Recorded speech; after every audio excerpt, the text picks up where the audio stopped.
Good morning, everyone. A Pennsylvania boy is recovering after a rare tick-borne disease that left him with a severe life-threatening infection. The number of reported cases of the disease have increased in recent years, according to the Centers for Disease Control. Stephanie Stahl has more on this illness. Jamie Siason says her 3-year-old son Johnny is improving. He's recovering from a severe infection caused by Powassan virus. Right now, he's doing really well. She spotted a tick a couple of weeks before Johnny got sick with headache and high fever. She took him to the doctor, but headed to the emergency room when he continued to deteriorate. July 2nd is what we call our worst day. That's when we were transferred to Geisinger Pediatric Intensive Care. Johnny was diagnosed with meningoencephalitis. Meningitis means the covering of the brain gets inflamed, and encephalitis means the brain cells themselves can get inflamed. And this virus can cause both. Dr. Swathi Gautam says with no proven treatments, care usually includes fluids, oxygen, and seizure medications. In Johnny's case, doctors decided to try IVIG therapy, an infusion of filtered antibodies from blood donors. What intravenous immunoglobulin is, it is other people's immune system. Johnny responded very well. Whether it is due to IVIG, I cannot really say. More studies need to be done. Where are you going? Johnny went home after nearly 2 weeks in the hospital. He receives rehabilitation, speech, occupational, and physical therapy. He has some clear left side weaknesses. His speech has regressed just a little, and cognitively, I would say he's not necessarily where he was before, but we're really confident that the progress that he has made will just continue. And the family is raising awareness about tick-borne illnesses. If we could just help one person get treatment sooner, or recognize the symptoms sooner, or prevent the tick in the first place, everything that we went through would be worth it. And he's going to be okay. Stephanie Stahl, CBS News. Preventing tick bites is key. Use insect repellents and check your body and clothing for ticks when you have been outside. Scientists in Asia are developing a special kind of tattoo that could help you monitor your health. CBS's Ian Lee is in London with more on the electronic tattoo. This isn't your typical tattoo parlor.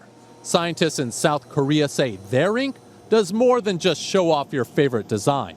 This is made with liquid metal and combined with carbon nanotubes. With this technology, we can measure various types of signals coming from the body.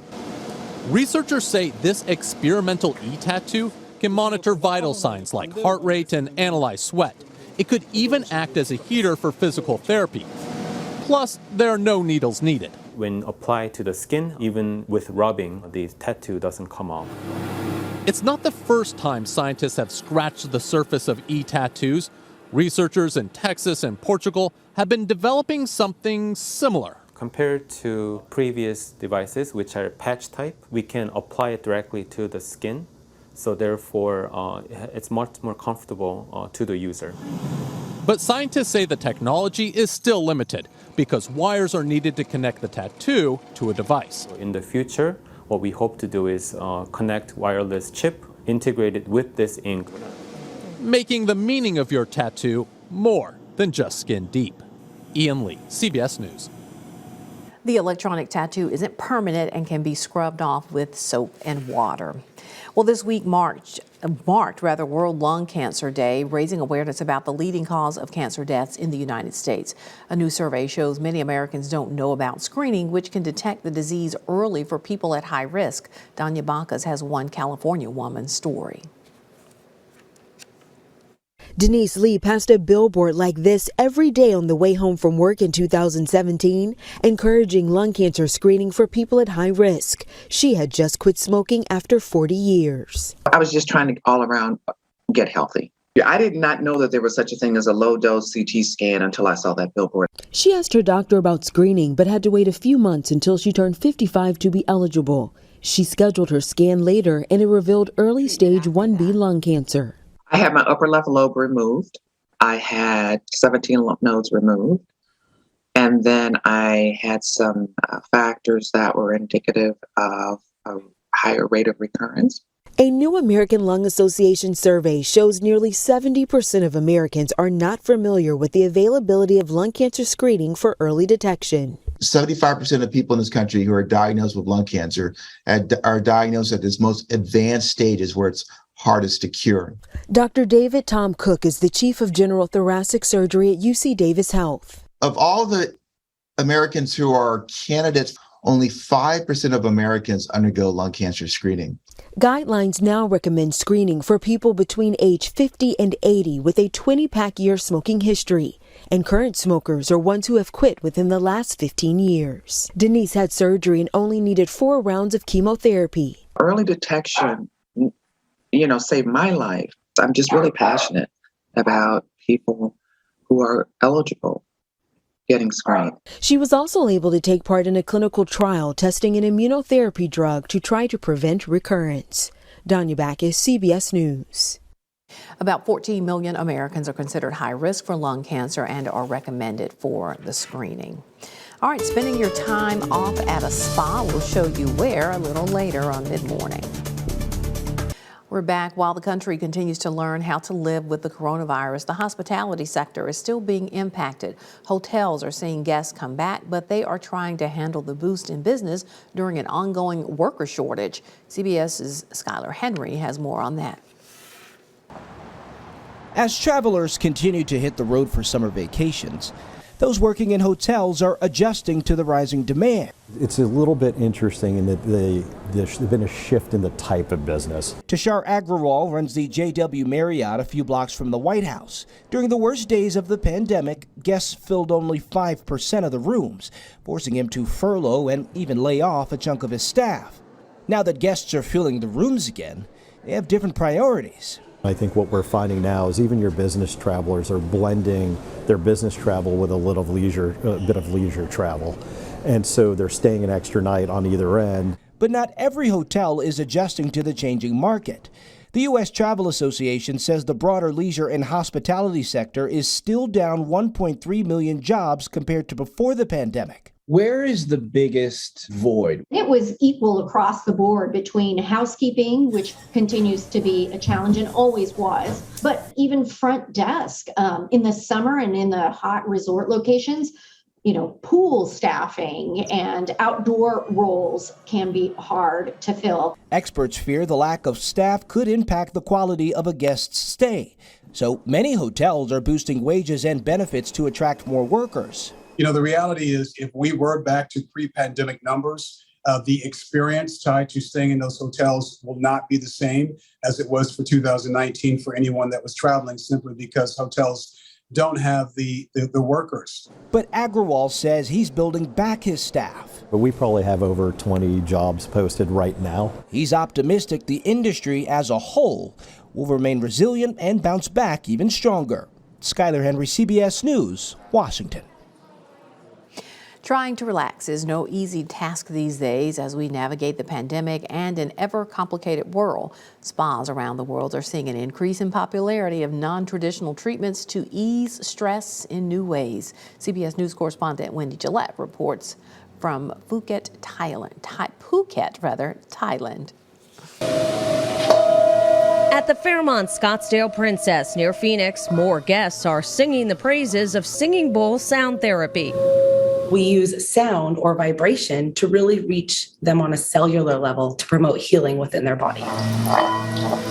The hotel says bookings of the service are up over 75% this year. People are seeking alternative therapies, more non-traditional therapies, to help them to become more relaxed and also play a role in their well-being and intentional living. At the Ritz-Carlton Millenia, Singapore, a masseuse synchronizes her movements with a live cellist. It is generally a mecca for unusual spa treatments. Here at the Banyan Tree Vea in Phuket, Thailand, the new weightless therapy is a combination of flotation, massage, stretching, and meditational sound. Post-COVID, many people are seeking relief from stress and anxiety, and this treatment has been specifically designed to help people reach a state of healing and relaxation. South of the border, massages at Dreams Natura Resorts and Spa near Cancun can be booked in front of a giant screen showcasing scenes from nature. Nearby, guests at Rosewood Mayakoba go into nature before receiving a Mayan blessing and choosing herbs to create a specialized oil for use in their massage. A deep sinkhole, also known as a cenote, is the backdrop for treatments at Palmaya, the House of Aya, also near Cancun. This is a sacred area that the ancient Mayans used to purify everything. It's integral to the Temazcal, a traditional Mayan healing ceremony in which guests sweat out impurities and hopefully shed some of the burdens of the past to experience a rebirth. Wendy Gillette, CBS News, Phuket, Thailand.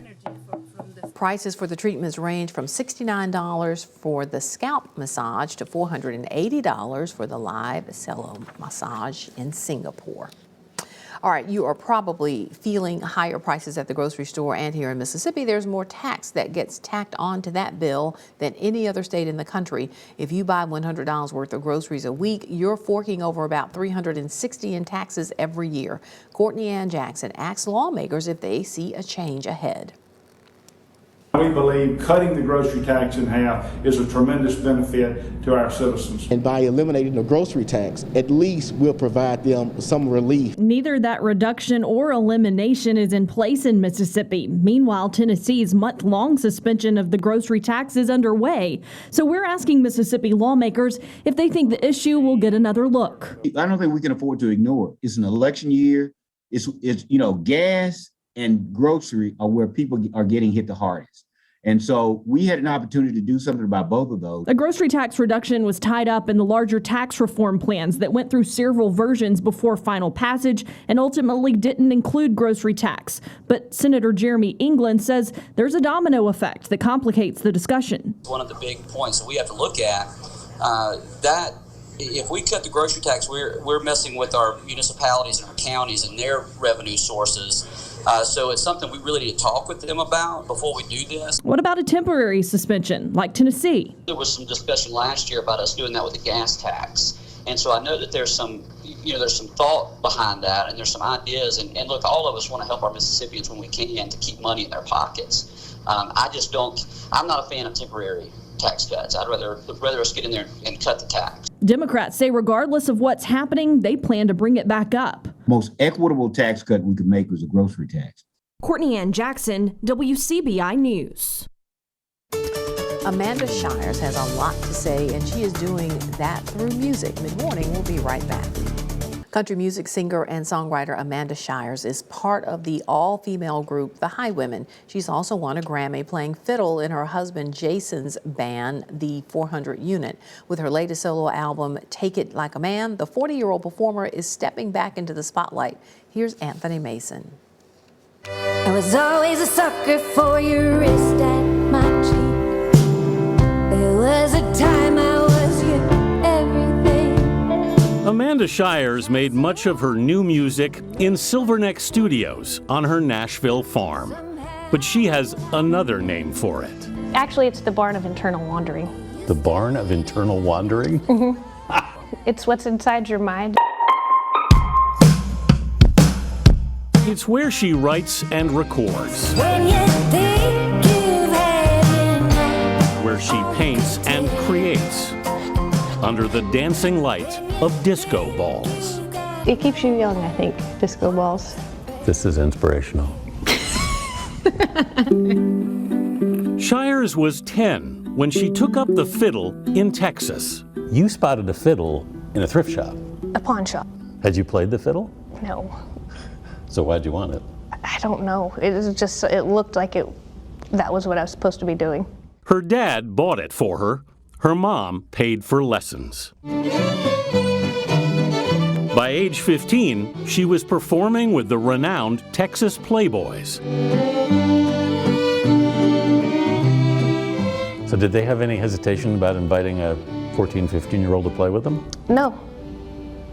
I mean, it helped them. They're like 70 and 80. I could carry stuff. But Shires had dreams of being a songwriter. I was known as a side person and player in Texas. And it was 2004 when she hit the road. You came here to basically reinvent yourself. Yes.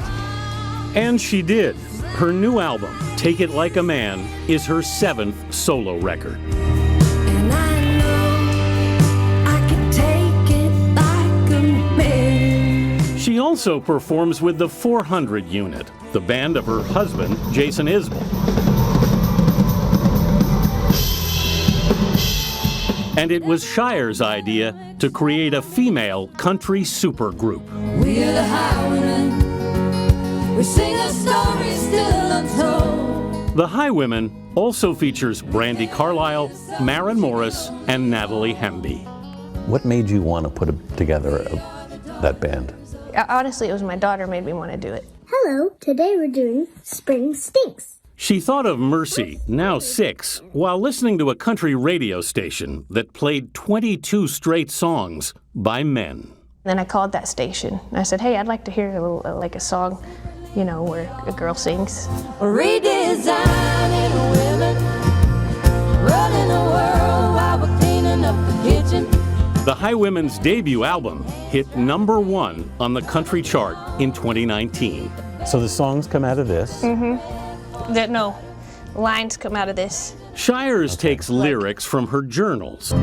And for her new album, she says, she went deep down a well.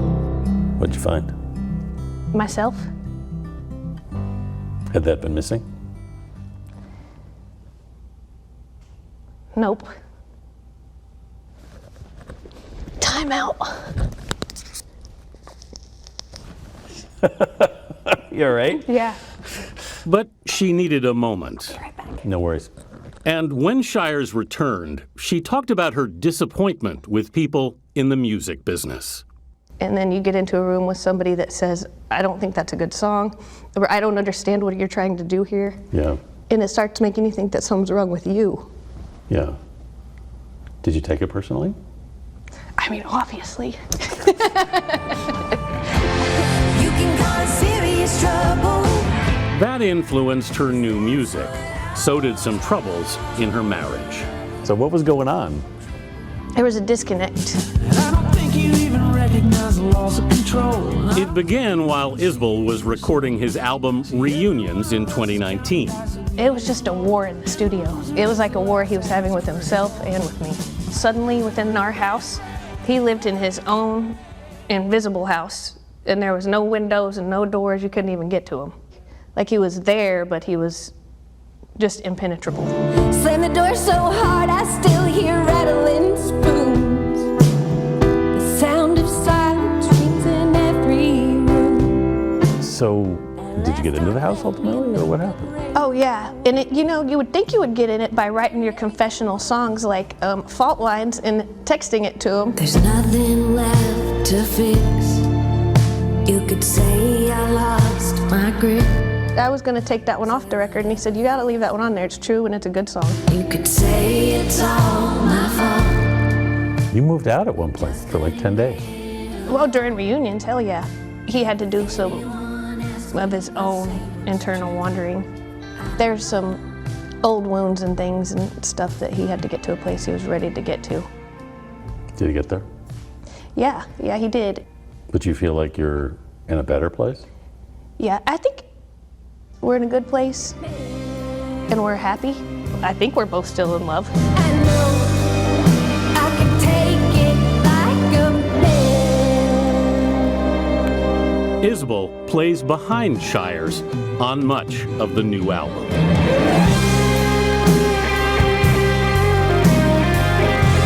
I'd like to say I'm really happy with myself for crying at you. What is that feeling of satisfaction that you feel? The first person I got to cry at was you. And it's the only time it's going to happen. I gave you that exclusive cry. That exclusive cry, thank you. And I know I can take it like a man.